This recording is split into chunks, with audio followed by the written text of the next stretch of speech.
Welcome to today's deep dive. And look, whether you're prepping for some massive career pivot or you're just, insanely curious about the mechanics of success, this one is for you. Yeah, we are getting into some really foundational stuff today. We really are, because we are unpacking a towering stack of source material centered around one of the most famous and I'd say most scrutinized self-help books of all time. Oh, absolutely scrutinized. Right. It's Napoleon Hill's 1937 classic, Think and Grow Rich. And our mission today is to essentially extract that core framework, the 13 principles of success. But, we have to balance its timeless wisdom with some sharp modern skepticism. Which is so necessary, yeah. Because look, to give some context, we are talking about a cultural monolith. I mean, this book has sold over 100 million copies. Which is just a staggering number. It's wild. You walk into any high-level real estate office or some startup incubator, and you will find these dog-eared copies of it. It's treated almost like an ancient text. Like it has some mystical authority. And the lore behind it is legendary, right? Hill claimed he was commissioned by the steel magnate Andrew Carnegie to basically spend 20 years interviewing over 500 of the most successful people on Earth. Right, like Thomas Edison, Henry Ford, John D. Rockefeller. Exactly. Okay, let's unpack this.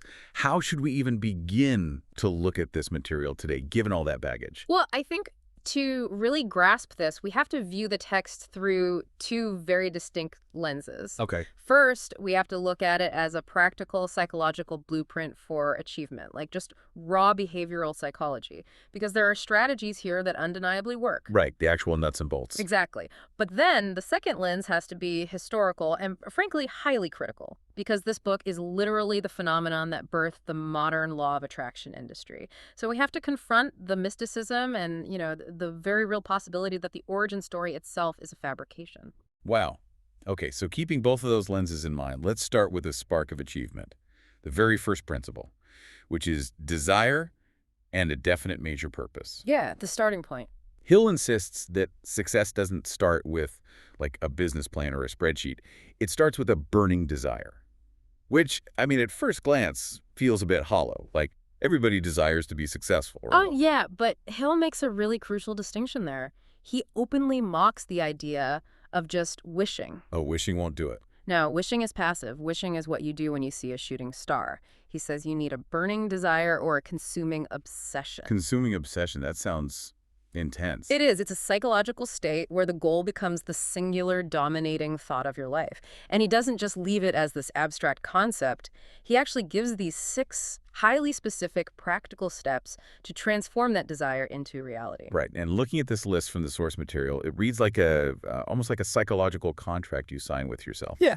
Step 1 is you have to fix in your mind the exact amount of money you desire. Yes, exact. Not just plenty of money. No, you have to pick a specific to the penny number. And step 2 is the reality check, which I love. You have to determine exactly what you will give in return for that money because, nothing comes for nothing. Right. There's no free lunch in this philosophy. Exactly. Then step 3, select a definite date to possess it, put a ticking clock on it. And step 4 is to create a definite plan and execute it immediately. Like whether you feel ready or not, you just jump. Yeah, build the airplane on the way down. Then step 5, write all of this down in a clear, concise statement. Okay, and step 6 is where it gets a little weird for me. The text says to read this written statement aloud twice daily, once in the morning, once at night. And you have to see and feel yourself already in possession of the money. Yes, the visualization piece. I got to push back on this a little bit. Isn't this just wishing on a star with extra steps? Like I'm standing in my bathroom mirror telling myself I'm a millionaire. I completely get that reaction.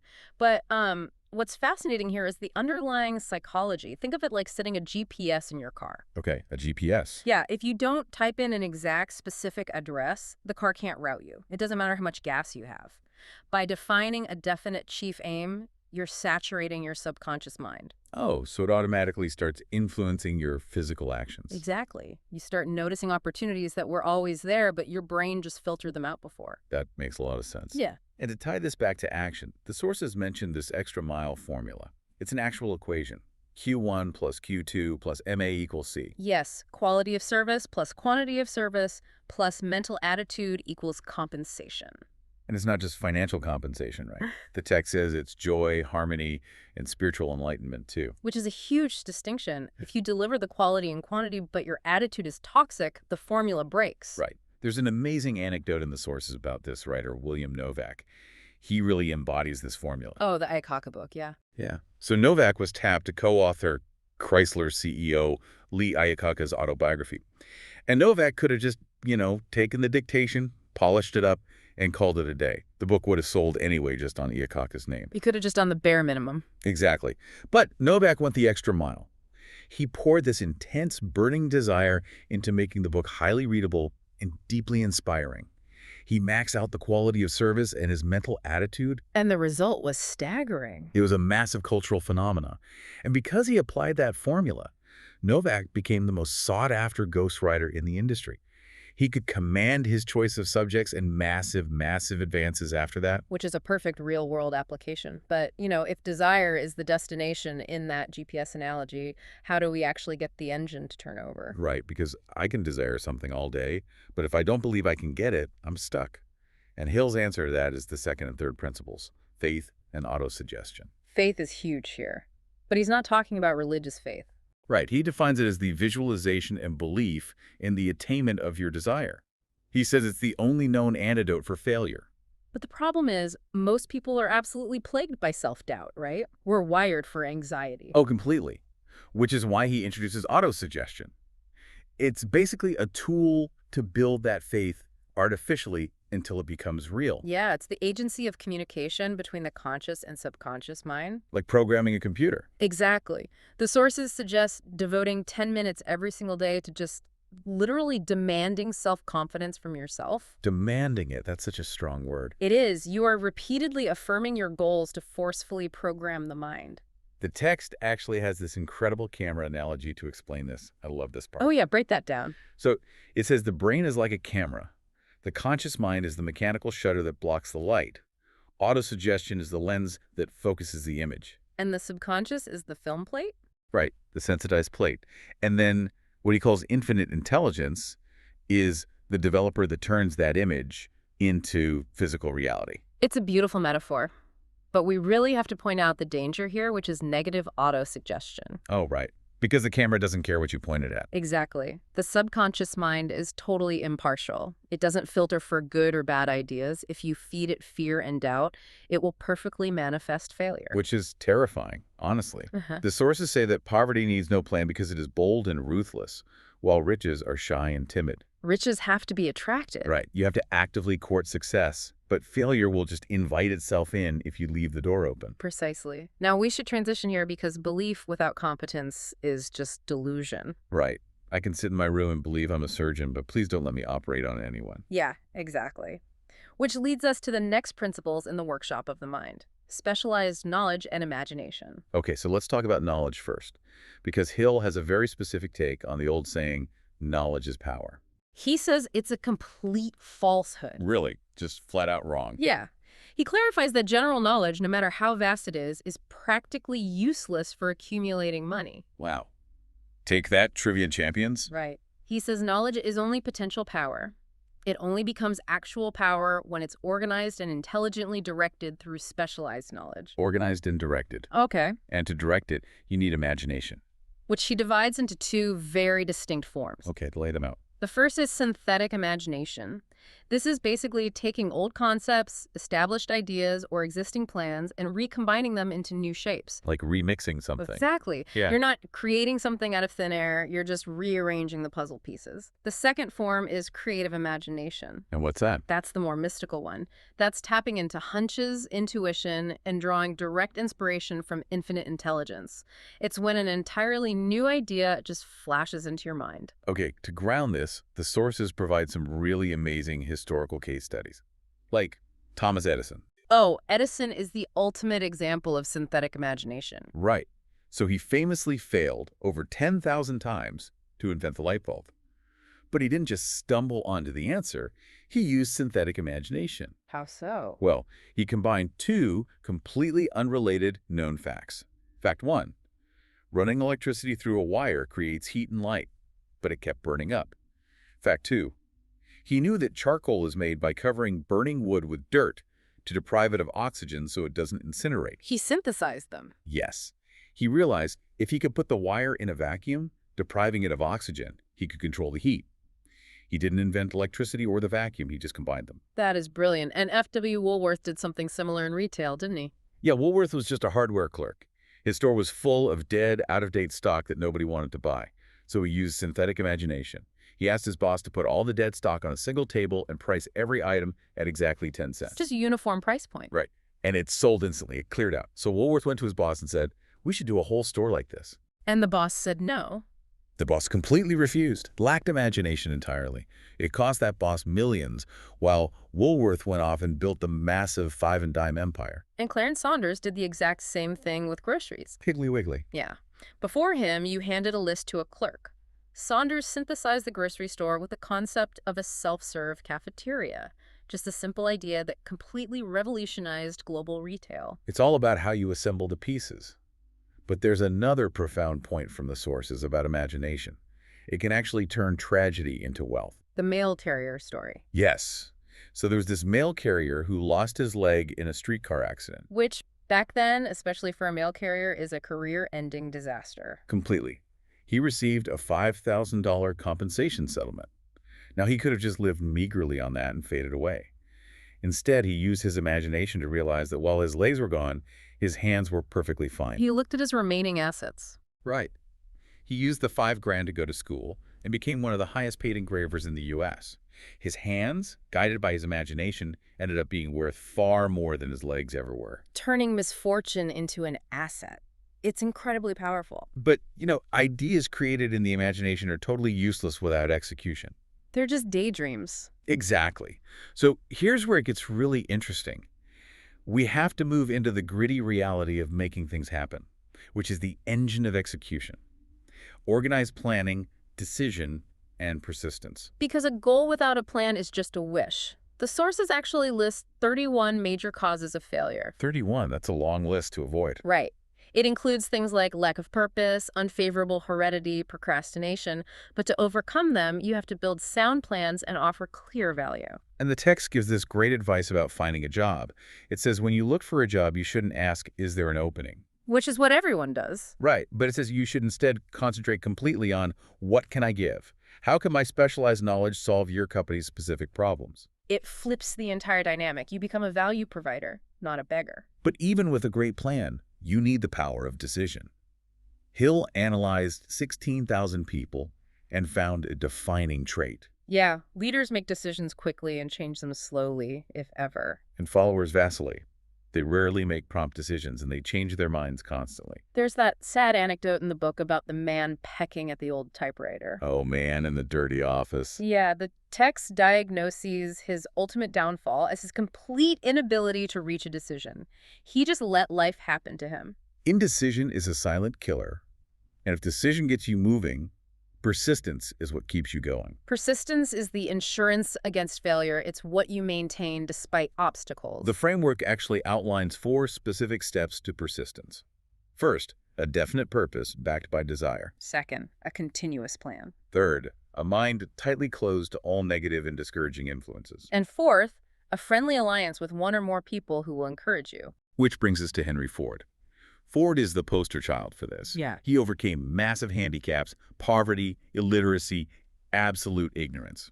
And within 10 years, he overcame all of it. And within 25 years, he was the richest man in America. Purely through unbreakable persistence and decisiveness. He just refused to quit on the V8 engine, for example.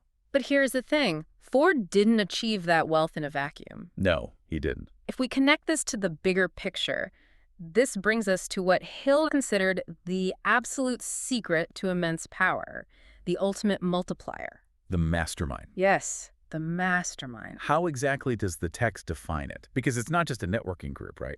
No, it's defined as the coordination of knowledge and effort in a spirit of harmony between 2 or more people for the attainment of a definite purpose. Harmony is the key word there. The text talks about the third mind concept. It says there's an economic phase, which makes sense. You hire an accountant, a lawyer, etc. Right, pooling resources. But then there's the psychic phase. It claims that when 2 minds come together in perfect harmony, they actually create A third invisible, intangible force. A third mind. It uses a battery analogy, which is really helpful. Right. Explain the batteries. Okay, so think of the human brain as an electric battery. One single battery provides a set limited amount of energy. But if you take a group of batteries and connect them together, they provide exponentially more power. The voltage spikes. Exactly. A group of brains connected in harmony provides vastly more thought energy than a single brain ever could. And the case studies for this are wild. Andrew Carnegie, for instance. He attributed his entire massive fortune to his mastermind group of about 50 men. Right, men who helped him manufacture and market steel. He didn't know all the technical details himself. Not at all. And Henry Ford's most rapid strides happened when he became close personal friends with Thomas Edison, Harvey Firestone, John Burroughs, and Luther Burbank. He literally absorbed their intelligence and their spiritual forces. He synced up with their frequency. But the craziest example of the mastermind principle in the book isn't even about business. It's Mahatma Gandhi. Yes, Hill asserts that Gandhi was the most powerful man living at that time. And not through military force or money. No, through the absolute miracle of inducing 200 million people to coordinate their mind and body in a spirit of harmony for a single definite purpose. 200 million brains linked in a mastermind.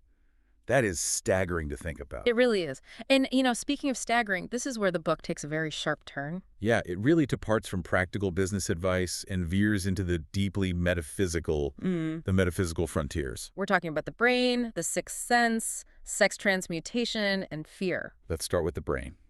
Hill describes the human brain as a literal broadcasting and receiving station for thought vibrations. Like an actual radio antenna. Right. And he says the apex of this entire philosophy is the sixth sense. This is where intuition completely takes over, and infinite intelligence communicates with you directly without any conscious effort. Like a pure flow state of inspiration. Exactly. And to illustrate this, there's this incredible story of Dr. Elmer Gates. Have you heard of him? Only from this text, really. He was an inventor, right? Yeah, an inventor who had twice as many patents as Edison. But he had this bizarre method. He built a pitch-black, entirely soundproof room in his lab. Sensory deprivation. Total sensory deprivation. He would go into this soundproof room, sit at a desk with just a pencil and paper, turn off the lights, and wait. Wow. He was waiting for his creative vision to receive solutions directly from infinite intelligence. Sometimes he waited an hour.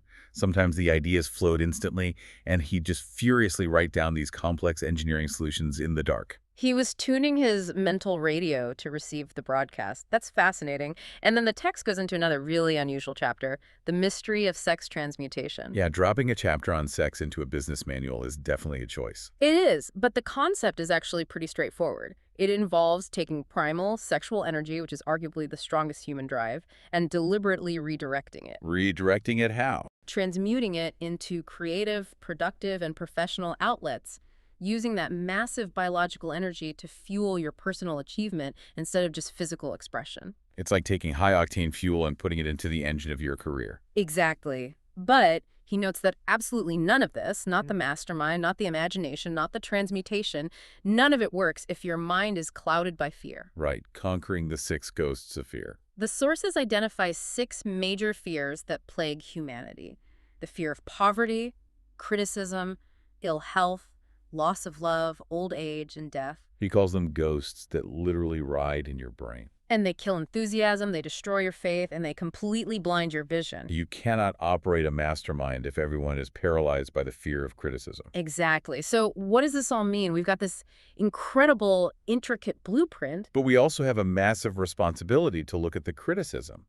We have to view this through the skeptic's lens. We absolutely do.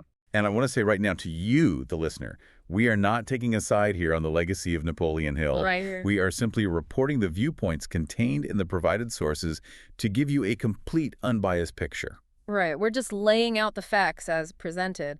And the critical perspective from the Gizmodo article in our sources is pretty severe. Oh, it's brutal. The article literally labels Hill the greatest self-help scammer of all time. Ouch.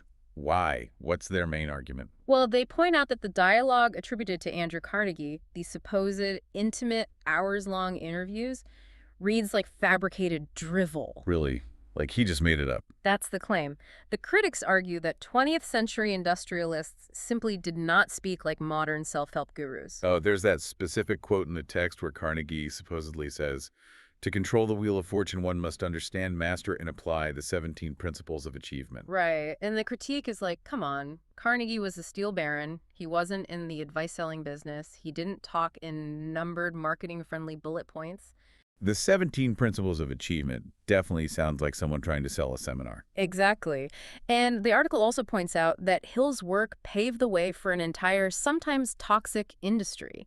It directly influenced the mid-2000s phenomenon, The Secret, and the whole law of attraction movement. The idea that if you're poor or sick, it's just because you had low vibrational thoughts. Right, which can be incredibly damaging. So how do we synthesize these two views? We have this brilliant cognitive framework on one hand and allegations of historical fiction on the other. Well, whether the Carnegie dialogues were verbatim transcripts or just highly stylized fictional framing devices, the underlying principles still hold up. That's a great point. Look at modern founders. The sources mention Thomas Stemberg, who ignited the superstore boom with Staples. Right. He didn't do it alone. He surrounded himself with a mastermind of venture capitalists and retail experts. He utilized intense persistence. He applied organized planning. He executed the exact framework, whether he read the book or not. Exactly. The mechanics of achievement are undeniably present in successful enterprises today, regardless of Hill's personal mythology. You don't throw away a good hammer just because the person who sold it to you lied about where they bought it. Precisely. Well, this has been an absolute marathon of a journey today. Let's summarize what we've covered. We've gone from the very seed of cultivating a burning desire to programming the subconscious mind with unwavering faith and autosuggestion. We talked about organizing specialized knowledge into actionable plans and multiplying your power exponentially through a mastermind group. And we even navigated the wild metaphysical realms of the brain acting as a radio station while still acknowledging the very real modern skepticism surrounding the author. It's a massive, demanding system. And as we wrap up, I want to leave you with a final, provocative thought to mull over today. Yes, let's leave them with something to chew on. Hill claims that the brain is a literal broadcasting and receiving station for thought energy. Now, whether you believe that as literal quantum physics, or you just view it as a powerful metaphor for your body language and actions, ask yourself this today. What exact signal are you broadcasting to the people around you right now? Are you broadcasting fear and indecision? Exactly. Because if you don't like the opportunities and the relationships you're receiving in your life right now, what frequency do you need to change? That is the ultimate question. It really is. Thank you so much for joining us on this deep dive. Keep questioning the blueprints, keep learning, and go build your own mastermind. We'll see you next time.